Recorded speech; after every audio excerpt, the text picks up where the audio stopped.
and I'm the Head of Health Information and Clinical Support at Prostate Cancer UK. During this webinar, we will give an overview of active surveillance for men with localized prostate cancer. If you've been diagnosed with prostate cancer and are considering active surveillance, or if you just started on active surveillance, our information and tips will help you navigate your situation. I'm delighted to be joined by a wonderful panel encompassing expertise and lived experience when it comes to active surveillance. I'll let them introduce themselves in a moment, but first I wanted to let you know how this evening will work. Firstly, just to say that we're here on a Zoom webinar. This isn't the same as a Zoom meeting, so everyone is only able to see and hear me and the panelists throughout the whole webinar. Your microphone and camera are not connected to the webinar. First, we'll hear from our panel. They'll explore a range of perspectives on active surveillance, including who it's recommended for, evidence and research, coping and looking after yourself, and helpful resources. As we're going through, if you've got any questions for the panel, please use the Q&A function to submit them. I'm very glad that we have Grace, one of the specialist nurse team here at Prostate Cancer UK, on hand to respond to some of these in the chat. We will also have dedicated time for a Q&A discussion at the end, where we'll aim to get through some of those more detailed questions. We did have some submitted prior to this evening, so we'll try to cover those as well. Please don't include detailed personal health information in your question, otherwise we won't be able to answer it, and we can't give any health advice on individual cases. We're sorry if we don't get to your question this evening. If you're left with any urgent questions, remember the specialist nurse service is available Monday to Friday, 9 AM to 5 PM. A few final things. You'll notice that when Hugh comes to introduce himself, that his camera is switched off. This is not a technical issue. This is how Hugh would prefer to share his story this evening. And please note that everything in this webinar is for general information purposes to help you understand and navigate your situation better. It does not constitute medical advice. And finally, we will be covering issues around diagnosis and active surveillance appropriately, but candidly. If you find it difficult to listen at any point, you can of course step away. We hope to circulate a recording of the webinar afterwards so you can catch up in your own time if you prefer. Now I'm going to hand over to the panel to introduce themselves, starting with Meg. Hello, it's great to be here. My name's Meg. I'm one of the specialist nurses at Prostate Cancer UK. My background is in urology, so I've been a nurse for over 35 years, started in urology, but actually over half of my career has been supporting men diagnosed with prostate cancer. And Vicky? Hello, I'm Vicky, and I've worked at Prostate Cancer now for about 2.5 years as a specialist nurse working on the telephone line offering information and support. Before that, I've worked in a busy London NHS hospital as a specialist nurse in urology and uro-oncology, working in kind of nurse-led PSA clinics and alongside active surveillance, with a keen interest in prostate cancer and active surveillance. Thanks, Vicky. And Nettie? Hi, I'm Dr. Nettie Kinsella. I'm a urology nurse consultant at the Royal Marsden Hospital. I've spent the last 30 years working predominantly in prostate cancer, in diagnostics, and more recently undertook a PhD in active surveillance, looking at the different protocols for active surveillance and also looking at supportive care needs in terms of surveillance. So it's really lovely to be here tonight. Thank you. Thank you, Nessie. And last, but of course, by no means least, Hugh.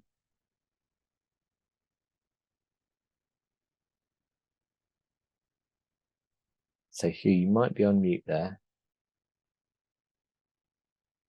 Yeah, you're right.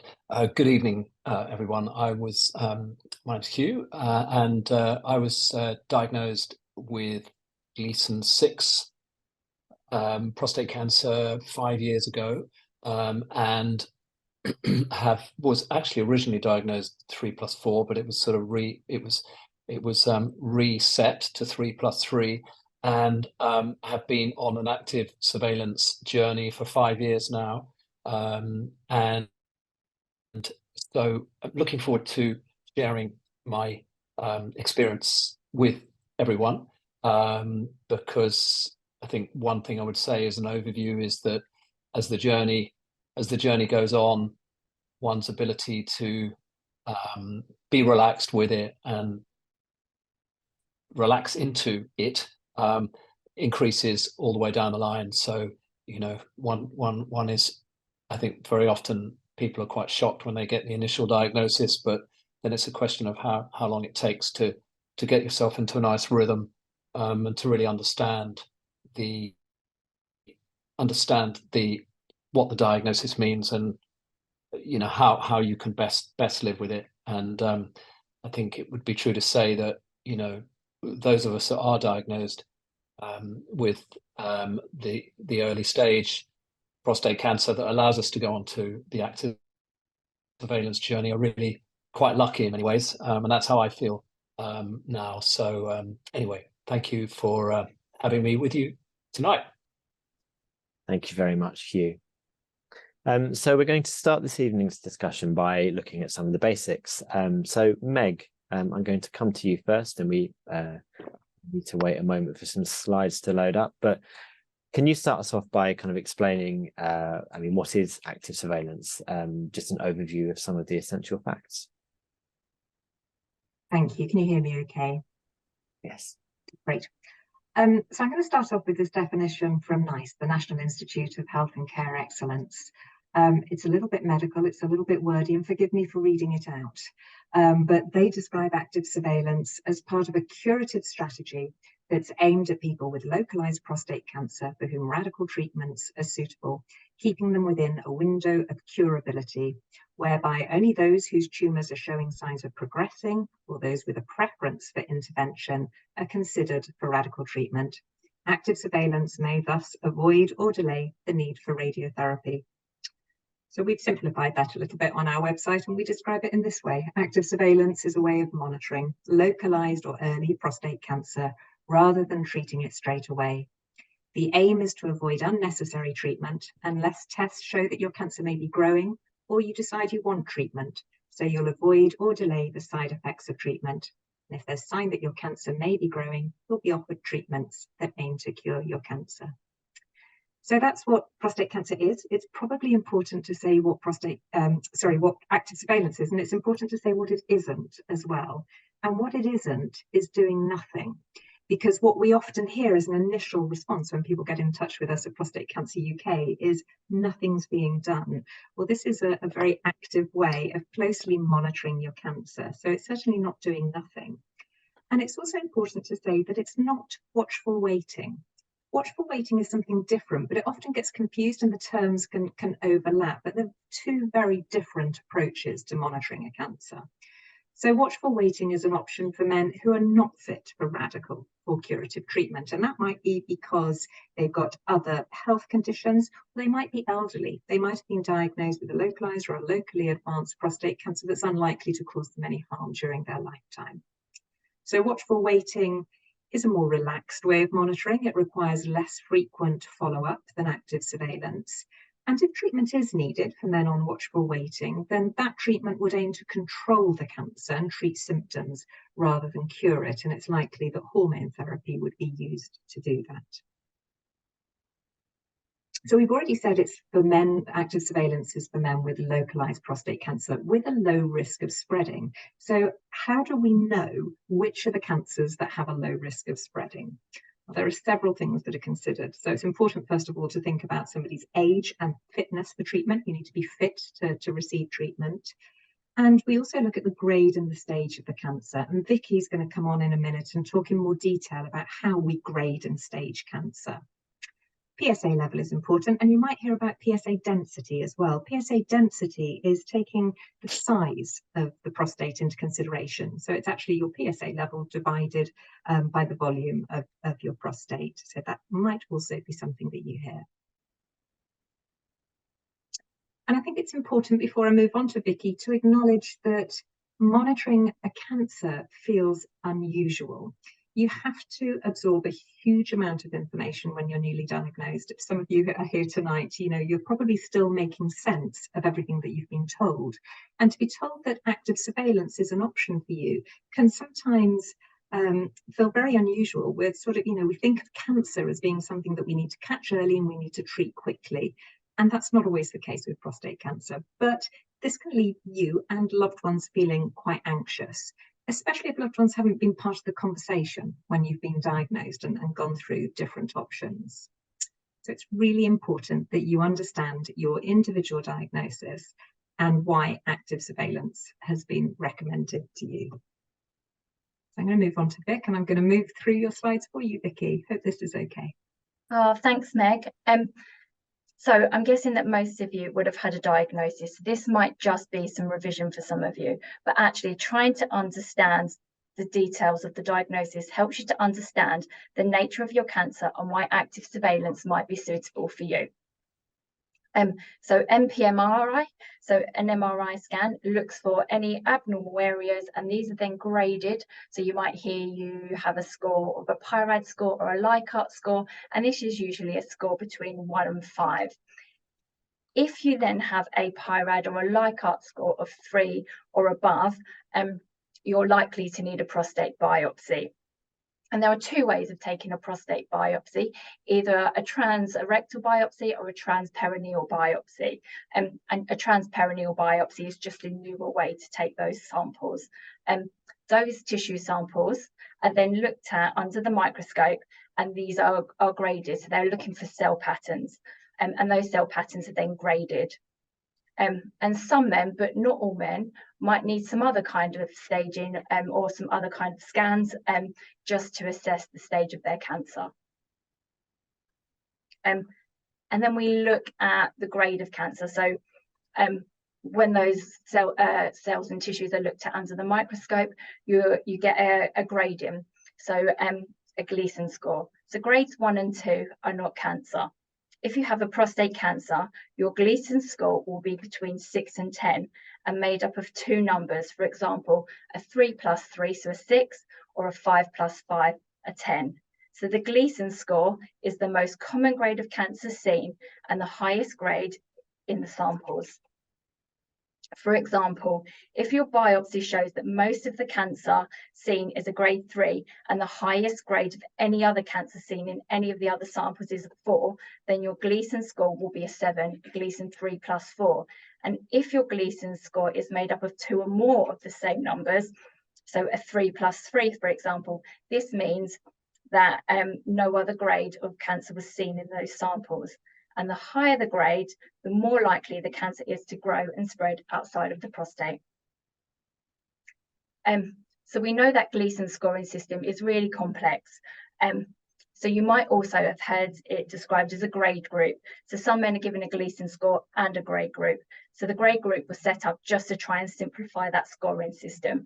And really what you can see here is kind of grade group 2 and grade group 3. So they're both Gleason 7, but a grade group 2 is a Gleason 3 plus 4, whereas a grade group 3 is a Gleason 4 plus 3.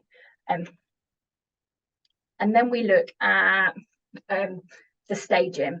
So once you've had all your investigations and you've got your grade, then we look at the stage of the prostate cancer. And the stage is describing where the prostate cancer is. And it's usually described as localized, locally advanced, or advanced. But we also use a TNM staging. So the T stage will show how far the tumor has spread in and around the prostate. The N stage is looking at whether the cancer has spread to any of the other lymph nodes or any of the lymph nodes. And the M stage shows whether the cancer has metastasized to any other parts of the body. And then this is just looking at it in a bit simpler terms. So a T1 prostate cancer, for example, can't be seen or felt on any of the examinations or scans. A T2 prostate cancer can be felt and seen on either an MRI scan or some of your scans and part of a digital rectal examination. T3 and a T4, these are not localized prostate cancers, so these ones won't be suitable for active surveillance. Thank you, Vicky. So I come back again to the risk. How do we know which are the low risk cancers, the ones that are going to grow very slowly and are suitable for active surveillance, and which are the higher risk cancers that we know are going to benefit from treatment straight away? This is a simplified version of some of the 3-tier systems that are used, looking at low, intermediate, or high risk. And this might be something that you're familiar with, but more recently, there's been a 5-tier system that's been introduced. And that's helpful because we've always known that men in the low risk group are ideal for active surveillance. But actually, many of the men in the intermediate risk group are also suitable for active surveillance, but not all of them. So the new 5-tier system has separated the intermediate risk into favourable intermediate and unfavourable intermediate. And the 5-tier system is known as the Cambridge Prognostic Groups, or CPGs. So this was a model that was developed in Cambridge. And it's still using the Gleason score, Great Group, PSA and T stage to be able to see which group men fall into. And this has been part of the NICE guidance since 2021. So your multidisciplinary team, your hospital team is encouraged to look at the CPG when considering whether somebody is suitable for active surveillance. And so the 5 tiers of this would be CPG1, which would be low risk. CPG2 is the favourable intermediate risk. 3 is unfavourable intermediate. And the groups 4 and 5 are the high risk groups. So I know there's a lot to look at in this slide, but it separates those groups and how we categorise into the groups.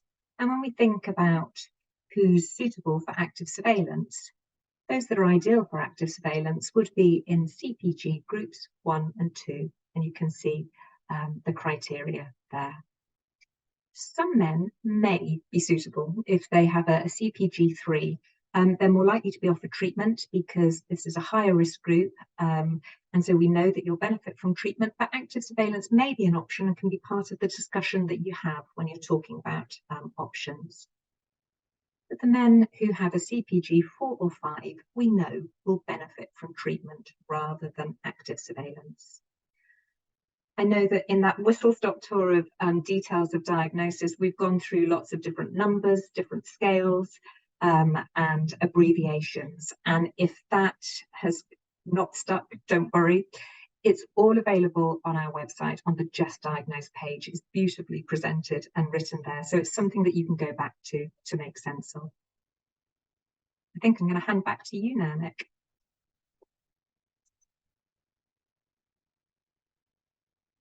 Thank you so much, Megan, Vicky. That's a really fantastic overview.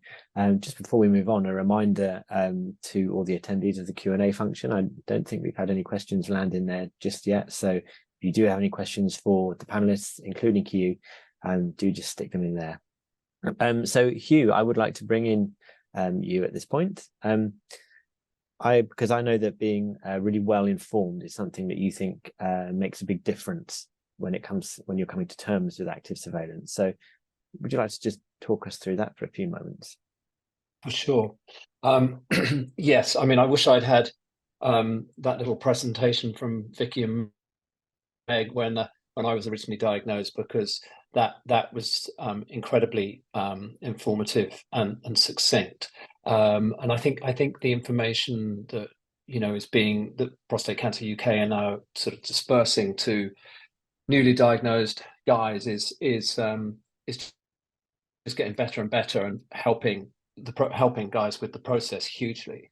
But yeah, as I mentioned at the top, I have become progressively more relaxed about my journey as it's gone on, and I mentioned this to Nick before, and that's mainly because I've become better informed throughout the journey, and made it my business to watch presentations from world-renowned urologists for whom this is a specialist area, and I got to a point. There was one I watched by a guy called Dr. Lawrence Klotz, who's a Canadian urologist, and Nick's going to put a link to this specific presentation on the chat, I think. I'd heard that he was sort of the godfather of active surveillance, and I came away from it being so reassured that if you are lucky enough to have a 3+3 diagnosis, and I would imagine most guys on this call are probably 3+3 or 3+4, and I came away from watching that presentation, sort of feeling quite blessed in a way, because whilst it is extremely, it's a big mind fudge to sort of get your head around the fact that you've got, you know, a cancer existing within your body.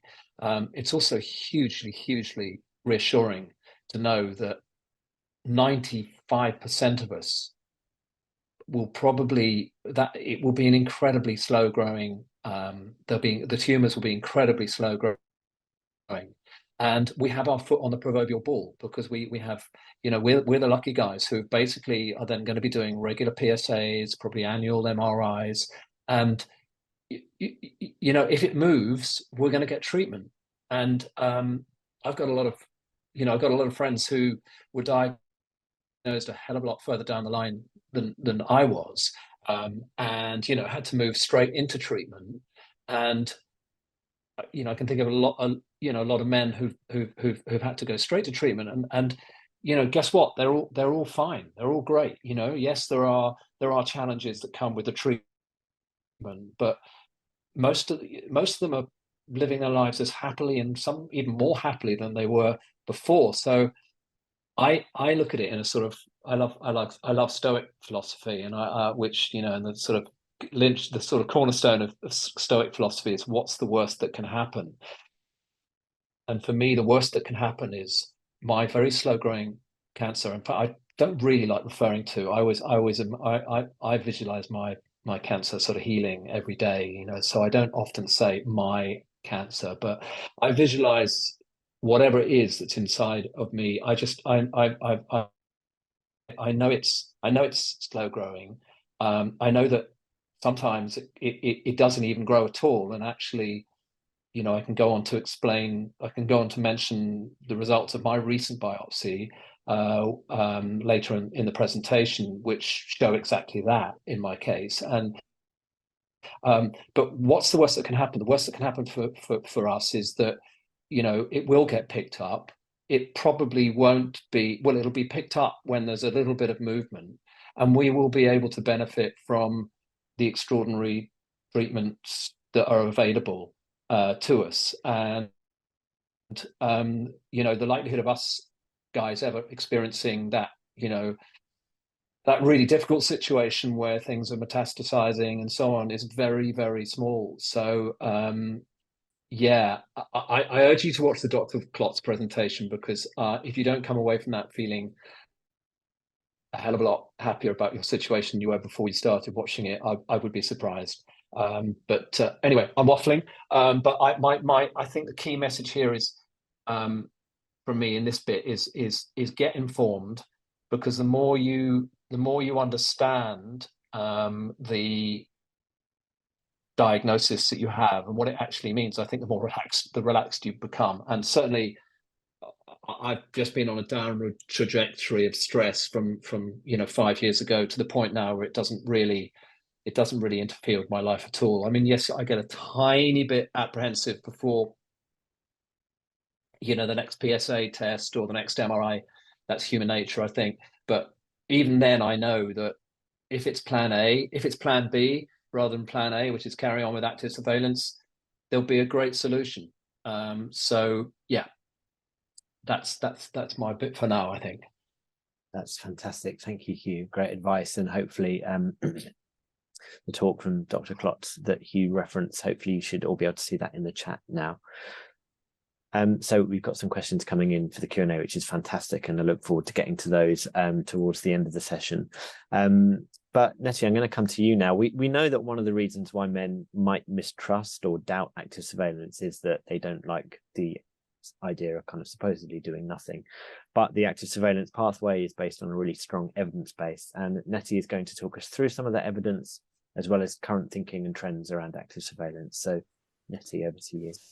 Okay, so just a quick review of the eligibility for active surveillance. Meg's already alluded to this, and I won't take up more of my time talking about this, but really important to understand that we need to get benefit from treatment, and obviously, you know, balance that out with the potential harm that treatment can cause.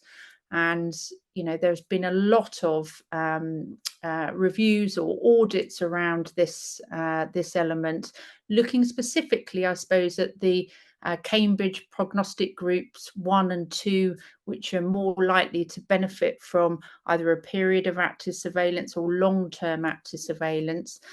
Back in 2014, there was a lot of overtreatment, but essentially that is getting better. We can still see, though, from the most recent audit, the National Prostate Cancer Audit back in 2021, that in this Cambridge Prognostic Group 2, that there's still quite a lot of patients that are being radically treated that might really sit well in an active surveillance setting for a longer period of time. And I kind of understand why that is. So I appreciate that there's choice as part of the process of deciding on treatment. And I think active surveillance and the guidance around it has been different / woolly for quite some time. I've just got a selection of the 23 different active surveillance guidelines that currently exist across the world here, and they are all slightly different. And I can appreciate that that kind of builds in some anxiety to the situation and to the decision about surveillance. However, if we look at all of the biggest trials to date, some of them that now have been running for more than 25 years, Laurie Klotz being one of those. In fact, he was one that he set up one of the first active surveillance cohorts. The mortality rates actually over his 25 years of surveillance is actually only 0.8%.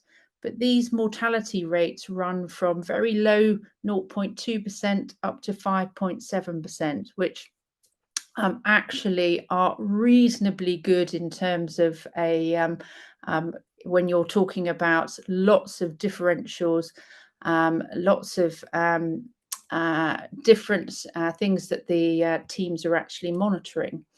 So our NICE guidance for active surveillance hasn't really changed since May of 2019, although the NICE guidance for prostate cancer treatment has been updated. And they are pretty loose, and I think they need to be, because one of the most important things about active surveillance is actually about local guidelines. The population across the UK is very different, so we may need different guidelines for different groups of patients, and we might have heavily populated areas, for example, in London, where we have predominantly Black African, Black Caribbean men, and therefore our surveillance strategy may need to be slightly different than that of a more generic national guideline. There have recently been a couple of consensus statements around best practice in active surveillance, and they actually include a cacophony of different criteria, pretty narrow, and not necessarily what you might expect, but certainly has or will give the new active surveillance guidelines a bit of a jumping off point and allow more local variations to be understood within that. I think it's really important, if you are considering active surveillance, to ask what your local protocol is. This is a tiny screen here and it's very difficult to see this, but our surveillance protocol at the Royal Marsden actually is quite strict. So we use a combination of PSA density, PSA velocity, the doubling time, knowledge from the prostate biopsy. We use a multiparametric MRI each time we do a surveillance MRI. We also use rectal examinations where we found abnormalities on presentation. And we also have built in a urinary tract symptom assessment score, a general health assessment, as well as polygenic risk scores and genetic screening, which I'll talk about in a minute. I think it's quite important to remember that actually the types of tests that you're using are important in combination, but actually more of an issue is the consistency that you're looking at.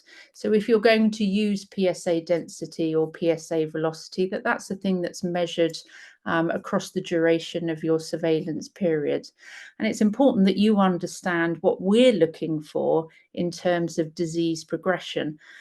You can see on the screen that there are a couple of elements that I've highlighted here. So these are things in regards to your PSA test that would actually cause us to repeat the imaging at an earlier stage. So are there any risks with active surveillance? Well, there are if we're not proactive about changes to your cancer. So if there is upgrade of the disease or the MRI scan shows significant changes, there may be changes in your health that might actually trigger a conversation with your clinician about the value of staying on surveillance, or actually the value of proceeding to treatment at that time. There's the absolute psychological impact of any cancer diagnosis, and Hugh's talked about how he's learnt to feel more comfortable in surveillance through self-education, looking for information on the internet. There are also side effects from repeat investigations. So things like repeat biopsies, they increase your risk of infection or bleeding. They might increase your risk of erectile dysfunction. There are also the risks of genetics and polygenic risk scores, and that's the last thing that I wanted to talk about here. So there are obvious inherited and genetic risks associated with prostate cancer. And when we're screening people for prostate cancer, we're often looking for red flags. So not just age, but ethnicity, family history. So that's risk or a family history of not just prostate cancer, but ovarian, colorectal, breast cancers. There are also the rare genetic variants that we look for, things like Lynch syndrome. But there are also other genes that are involved in DNA repair that increase your risk of a prostate cancer. Last slide. So symptomatic prostate cancer is considered to be incurable. Curable prostate cancer is generally asymptomatic. Curable prostate cancer is often detected as an incidental finding or as a screening. Screening, we know, identifies clinically significant and insignificant cancers. And the biggest study that we have access to data from, the European study, suggests that although higher sensitivity through MRI or targeted biopsies can identify aggressive tumours earlier, there's a higher risk of diagnosing lots of insignificant disease. So one of the solutions to overdiagnosis or part of a screening study is active surveillance.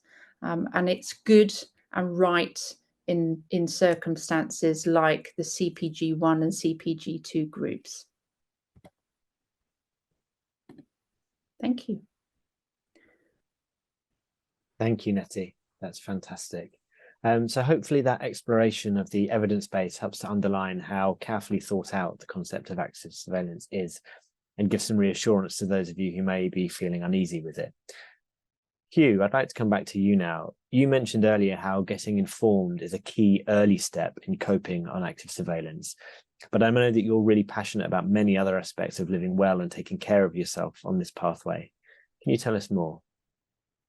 Yes, indeed. I'm just actually opening some notes I made earlier.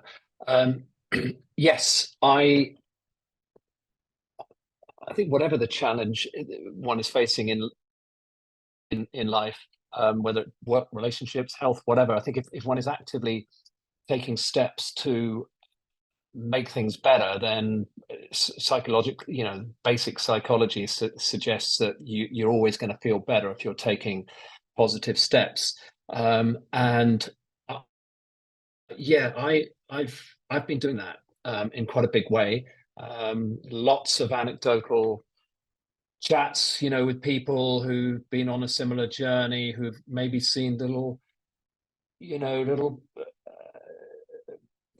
seen their PSA maybe come down a little bit when they changed their protocol, with certain dietary measures or lifestyle measures. And slowly but surely over the last few years, I've developed a protocol which I do think is making a difference to how I feel, but also to how my immune system is working. Because I think at the end of the day, what one is trying to do when you exercise and maybe take some, interesting supplements, or you take some actions, like maybe introducing meditation, affirmation, walks, and so on, and good sleep, you start to think, you start to feel better. But I have actually noticed the measures I'm taking start to have an impact on the actual results I'm getting, both in terms of my PSA, which has never been higher in 5 years than it was on diagnosis. On diagnosis, it had doubled in the course of a year. But since that time, it has slowly come down to it's still a level that I'd rather not have, but it's come down to a better level than that of diagnosis. And I have enjoyed, I think, in short, making sure that I do take a lot of exercise, but nothing too over the top. Just walks every day. I do resistance exercise. I've been quite focused on diet. I've cut out dairy and eggs, which, again, it's anecdotal, but it would appear that a lot of guys I've spoken to over the years who have, cut back on eggs and processed meats and things do see that reflected in a better PSA. I eat quite a lot of oily fish, much to the horror of my family, constantly cracking open cans of sardines. And also I put a lot of emphasis on sleep, because I do think that, if you're not getting good sleep, you're not really helping yourself in the best possible way.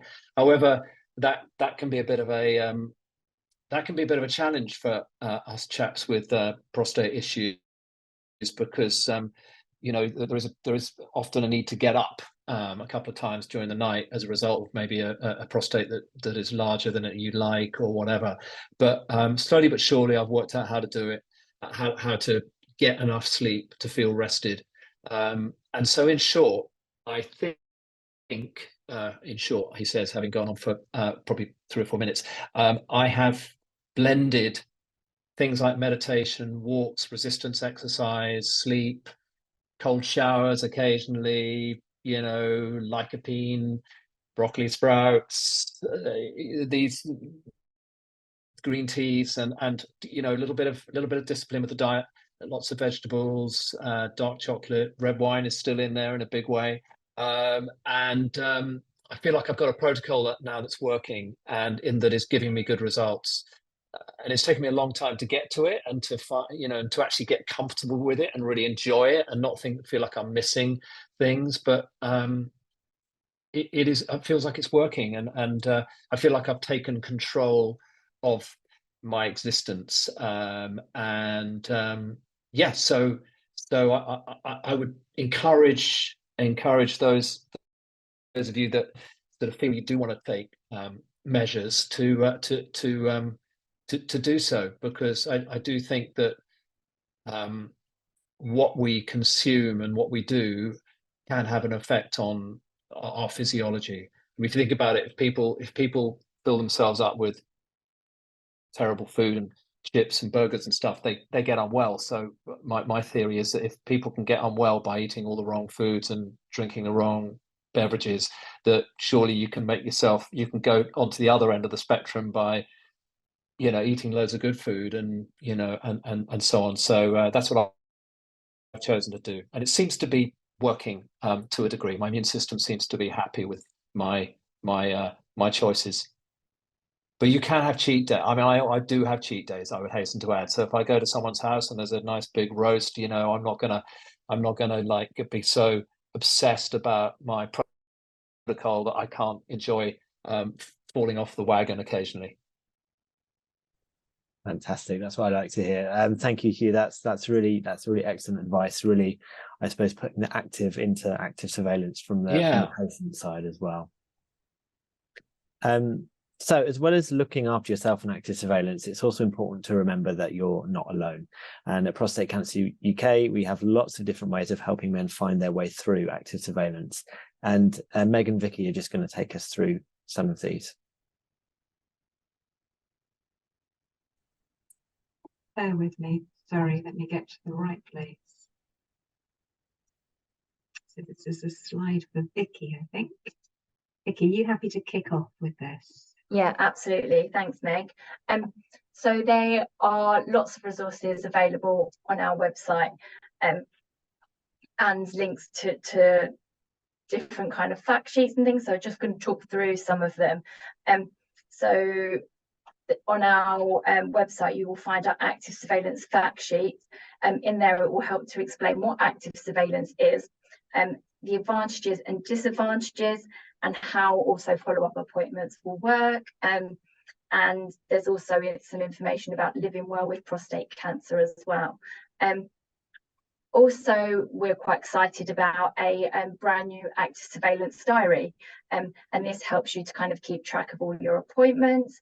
It's a place to record all of your test results. Yeah, and I think that this could be really helpful, especially for new men just diagnosed on active surveillance. And it's a place to keep all of your records. However, if you don't really need a big booklet, or what you just want to do is keep an eye maybe on your PSA scores, and we've also got a PSA record card, and if that's just kind of not having a big bulky booklet, so it just helps you to kind of keep all your PSA blood tests in one place. Additionally, there's a diet and fact sheet exercise, a diet and exercise fact sheet even, and this is for men that just generally want to improve their general health. It has information on how a healthy diet and regular physical activity just may help to manage the effects of prostate cancer.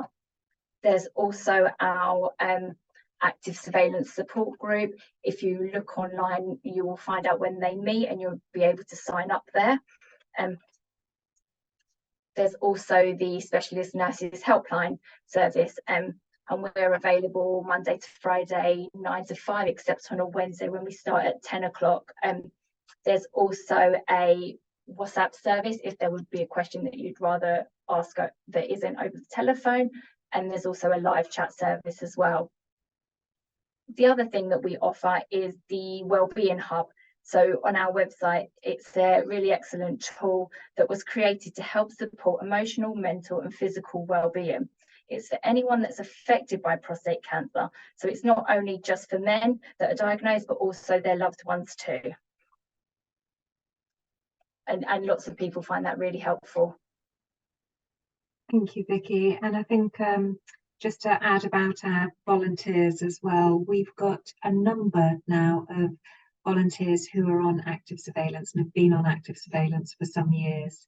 So we can put you in touch with a volunteer, the trained volunteers who are there to talk to you over the telephone about their experience. They're not there to guide you or advise you. They're really there just to talk about their experience of being on active surveillance, and they certainly know what it's like to go through a diagnosis, to be given options, and to go on to active surveillance. So you can fill in a form on the website in the support section if you wanted to be in touch with a volunteer, or you can call us on our telephone number there, and we can get that in place for you. But I think, all of those things that Vicky has been through will help to support you in the way that Hugh says is so important. And I think I was just reflecting on what Hugh was saying there. It sounds as if he's never been healthier. This is a real opportunity. Nettie was talking about some of the disadvantages, perhaps, of active surveillance, but one of the big advantages is not only you avoiding side effects of treatment that you might not need, but this is a real opportunity for you to look at your lifestyle to get more active, to look at your blood pressure, your cholesterol, all of those other things that could be more of a risk to you than your prostate cancer, to really get fit and live well.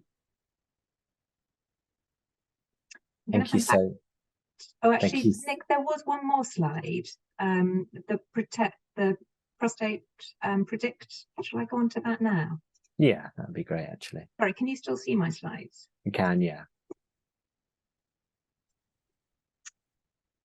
So this was just something that we wanted to mention, because a lot of you may have found this if you're doing internet research looking at active surveillance. So there is a decision-making aid that is available. You can find it very easily. The website address there is prostatepredict.nhs.uk. And it is really a decision-making tool which helps to look at the different outcomes based on loads of data, comparing active monitoring or active surveillance with radical treatment, be it surgery or radiotherapy. This data is historical, so it's a little bit out of date. We actually do active surveillance much better now than we used to, but it's a way of comparing outcomes based on that data. It really requires you to know quite a lot about your diagnosis. So you really do need to know those details that we were talking about earlier about your Gleason score and your T stage to be able to use it. So we would advise that you did it alongside a health professional. So you could certainly talk about about this to any of your hospital team, or you give us a call at Prostate Cancer UK, and we can talk to you about guiding you through that if you thought it would be helpful. But it does require you to know a lot and to be able to feel comfortable with using tools online as well. But I thought I'd mention that because you may well stumble across it, and it is useful, I think. Thank you, Meg. So that brings us nearly to the end of our content. We're just about ready to move on to our Q&A section, but I did just want to come to the panel because we've got a bit of time. I wanted to come back to the panel just for some final thoughts and take home messages really for the audience. So Meg, we just heard from you. Let's go back to Nessie. Nessie, what would your kind of final thoughts be around active surveillance? Well, I think information is power. So rather than looking what the national guidelines are, ask your clinical team what the local guidelines are for your surveillance protocol, and that's really important because you're then able to understand what they're looking for, what are the markers, what do they understand progression is. It will tell you how often you're going to be seen by them or spoken to them on the phone. It tells you what kind of imaging you could expect in the future and what kind of biopsy or re-biopsy protocol they're signed up to. Also, you need to ask about supportive care. You know, what's that wraparound care look like for active surveillance? I think most men are well aware that a lot of specialist nursing services go into supporting people through radical treatments, but actually, you know, you are very much entitled to and expected to ask for support, and potentially there may be services within your hospital that you might be able to access that are specifically set up for you on, as someone on active surveillance, other than the great resources there are at PCUK. So I think it's really important that you understand what you can access and what your particular journey will look like and what those intervals look like. Fantastic. Thank you, Nettie. Hugh, I'll come back to you. What would you like to leave us with? Yeah, well, I think I would say that one of the best things you can do is to chat to other guys who are going through a similar, or who are on a similar journey.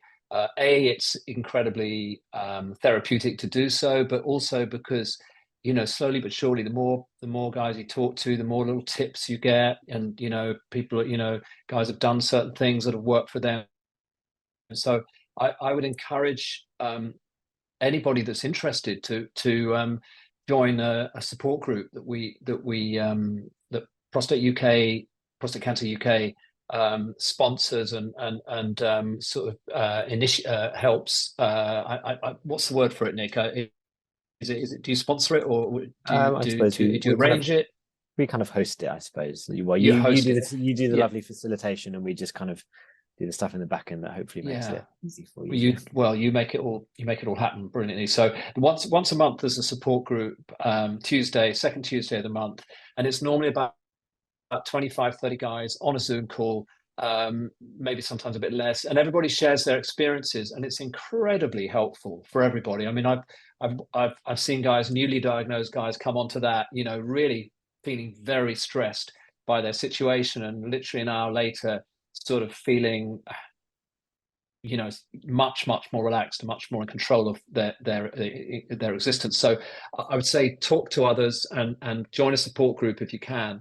The other thing I'd just like to just mention as a resource is an organization called Active Surveillance Patients International, ASPI, and obviously I mentioned Dr. Klotz earlier, but Active Surveillance Patients International as an organization, about once a month, they do an in-depth interview with a world expert on various different aspects of the urology world, but particularly in regard to the active surveillance journey. And all those interviews that have been done over the last 2 or 3 years are available on that website, so you can just jump onto one of those and again get some really useful information. So my sort of parting message would be talk to others, and obviously the amazing nurses at Prostate Cancer UK, the people on the end of the phone who are there to help.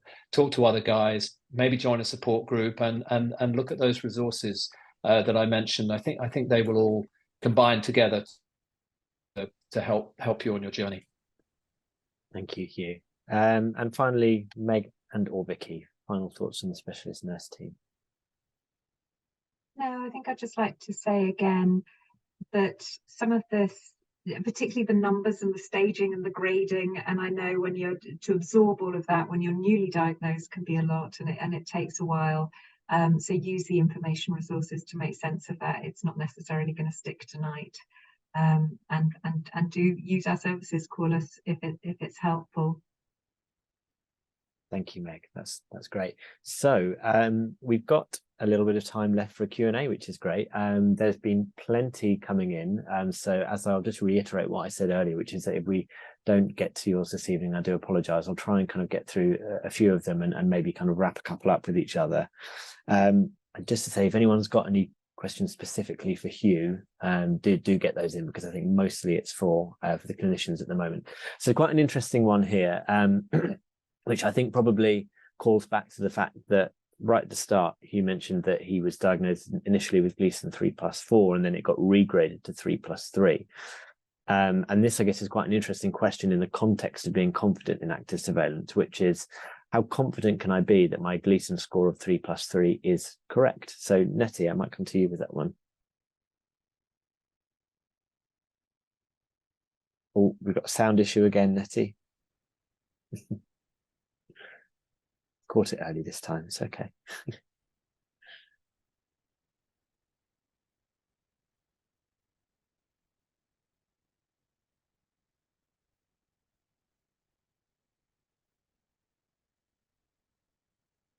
Can you hear me now? With you. Yeah. Okay, sorry. So I suppose important questions to ask are, what type of biopsy strategy have they done? Have they targeted anything while they've been doing the prostate biopsy? Was there something on the MRI scan that they could see? If there isn't anything to see, it is a little bit like shooting in the dark. There's nothing obvious on the scan, but that's actually really reassuring. The chances of you having a significant or aggressive prostate cancer, if you can't see something on a scan, are very low. So I think you can be reassured if they either targeted an area of concern on the MRI scan, or they didn't, that you have a very low grade prostate cancer. Thank you, Nettie. There's a question here that came in which is quite similar to another one that followed later, and we started to cover some of this off, but I think it's worth revisiting. So the first question was, is there a national active surveillance intervention published schedule, so effectively a protocol? And with many GPs practices short of resources, the patient is left to trigger follow-up actions that could cause delays.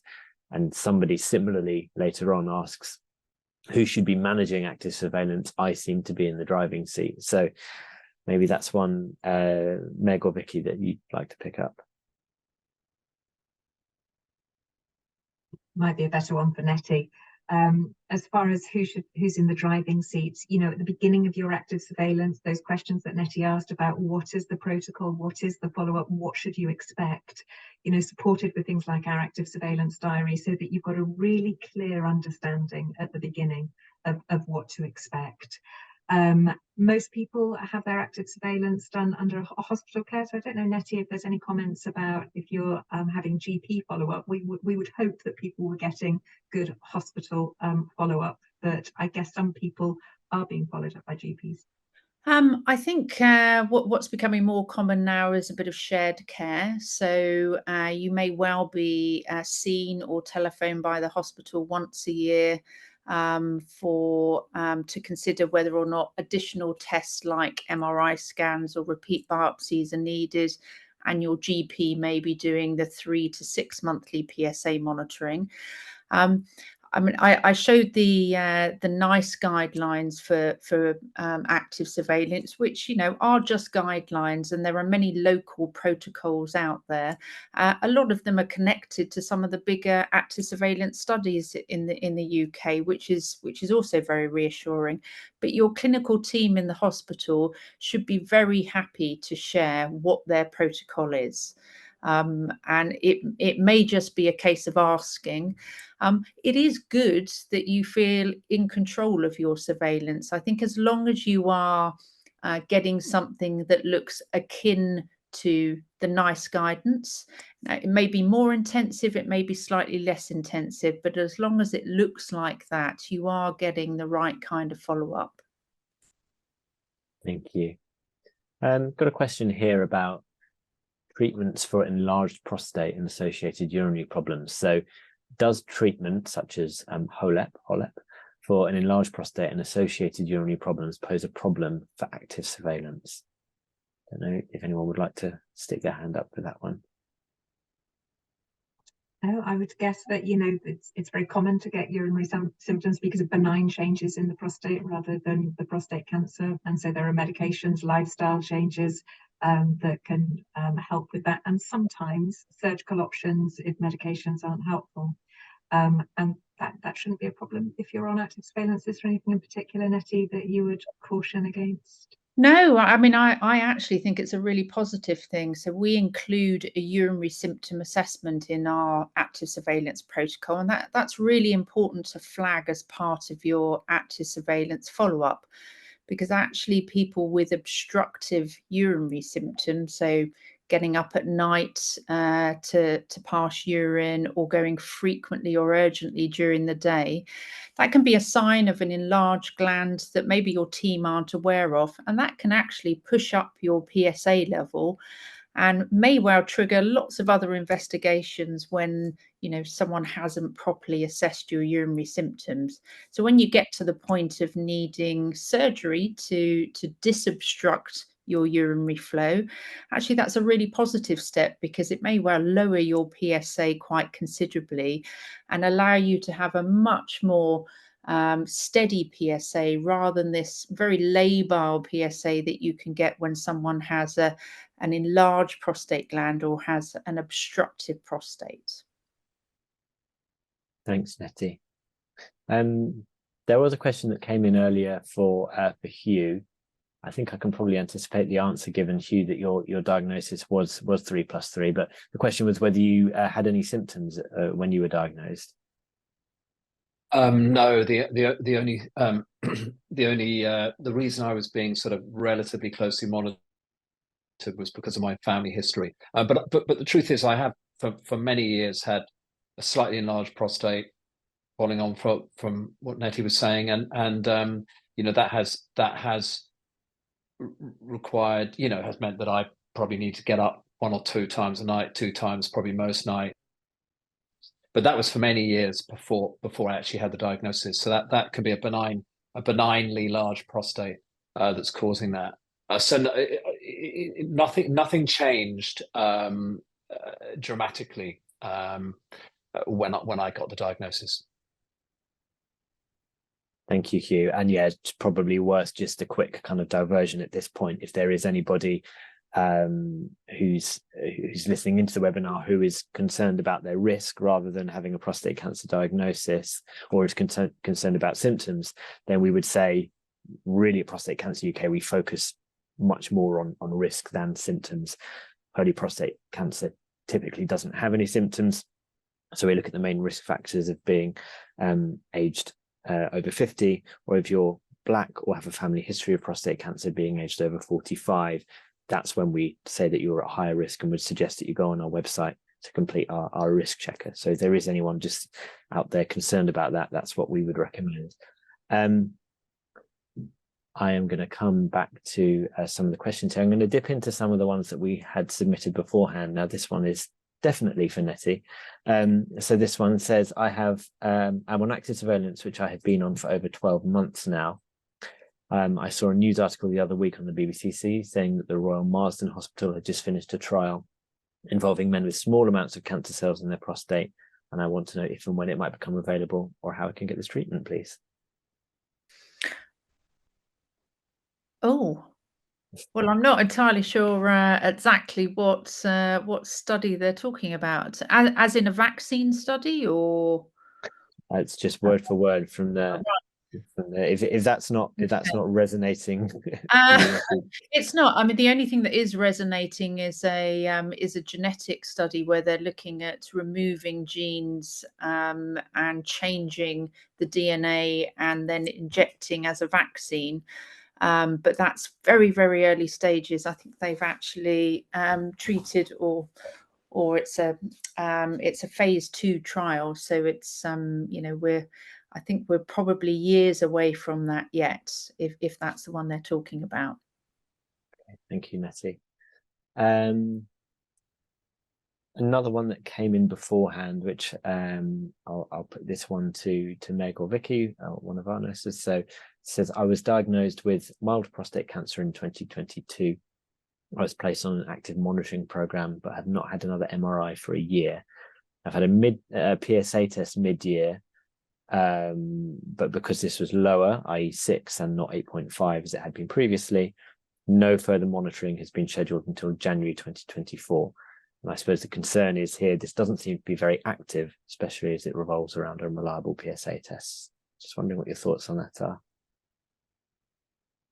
Vicky, do you want to answer that one? I'm happy to, if not. Yeah, I guess that sometimes we talk about PSAs being unreliable much more in the diagnostic setting. I think that once somebody's been diagnosed with a prostate cancer, you find that actually the PSA then is a much more reliable tool at monitoring. So I guess some of this is going to be like a really individualized approach as opposed to a one rule fits everyone, a bit like Nettie was talking about earlier. I think some of it's going to go back to, exactly what Nettie's saying, how many areas were targeted, what was seen on the MRI scan, if those PSAs are stable, if they're in fact lowered. They would necessarily only do, for example, MRI scans if they thought PSAs were going up or there were different symptoms, for example. So I think that some of it is going to be really individualized, and it's not always just the numbers they're treating, but actually symptoms as well. Or so lots of things will come into consideration as opposed to just treating numbers or doing investigations because it's on a time frame. Could I just add, I mean, it's quite important to remember you're probably at your absolute safest having just had a biopsy and an MRI. So in this first kind of year to 18 months, for those people that are very low risk prostate cancers, although we're taking PSA tests at intervals over that period of time, even if it is only 6 monthly, in that first 18 months, we're not expecting any surprises at all. And that's more about just keeping things ticking over. It's quite normal to have an MRI anywhere between 12 and 18 months after your initial diagnosis, so your initial biopsy. So I wouldn't be worried that they're doing anything wrong. They're just making it actually quite bespoke for you as an individual. You don't want, to be overly investigated, because that's not really helpful either. That's very reassuring advice. Thank you, Nettie. I'm going to see if I can get through a couple more before we wrap up. There's a really interesting one here. So this one says, my concern is at 70 years old, being on active surveillance, if at some future date I require treatment, it may then be denied due to my age, be it 75, 80 or later. So should I choose to have treatment now while I can? Obviously, we can't advise kind of either way on that specific situation. But that kind of fitness for radical treatment kind of quandary, how does that kind of work in terms of how men tend to be managed? I think it's true for surgery. So often older men, surgery will drop off the table just because it's a big operation. It's got more anesthetic risks. So older men don't tend to have surgery, but older men will often have radiotherapy. So if anything changed in the future, then we know men into their 80s having radiotherapy. But if this is still an early prostate cancer for somebody in their 80s, that balance of benefit from the treatment versus the risk of the cancer, if you're 80 and your cancer is still early, then you may want to think about then going on to watchful waiting and monitoring in that way, with the aim of having treatment such as hormone therapy in the future if the cancer progressed further. So it's not necessarily going to take radiotherapy off the table. That could still be an option if you're older. But this, you may not ever need any treatment. Not all men are necessarily going to go on to treatment, so you may never need treatment. And it's always that balance of benefit versus risk. And you look at that along the way, and that will be part of conversations as part of active surveillance for men as they get older. Thank you, Meg. I'm going to do one final question, which is one that I thought looked really interesting, partly because I think we can get multiple perspectives on it. But Peter says, I see some attending women, so partners or wives, being really helpful at the Kidderminster and Worcester Prostate Cancer Support Group. And I guess the question is around how we as an organisation can support loved ones, relatives, partners, support them to support men, and to really kind of dial into that empathy. And can that kind of alleviate some of the pressure on specialist nurse services? I mean, I would say from my perspective, absolutely. So within our one-to-one peer support service, we have a number of relatives, and we're always on the lookout for more. I know that the prostate cancer support groups that help to kind of support, that they would always encourage women and partners to come along. And Nessie, I think some of the work that you mentioned your PhD, I think some of the work that you've looked at there focused on the importance of the role of the loved one in helping men to stay on active surveillance. Is there anything you can just quickly tell us about that? Yeah, so some of the work that I did was around adherence to active surveillance, and one of the top 5 things that were mooted by men on surveillance was the support of partners, but also the education that partners were given to support them, because there was quite a bit of discussion around how, when you are the person that is receiving information about your cancer diagnosis, how much of that information that you're able to take on board at any one time, and actually how useful it is to have a partner, friend, or someone else in a supportive role as part of your consultations or part of your ongoing journey.